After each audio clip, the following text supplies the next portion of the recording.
طبعا. أعوذ بالله الرجيم. بسم الله الرحمن الرحيم.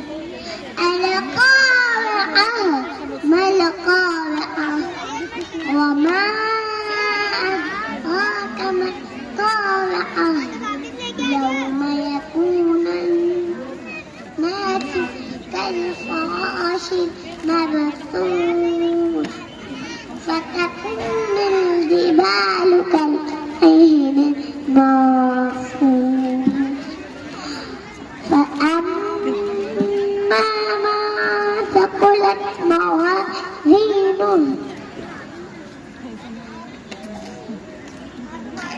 فهو في عيشة راضية.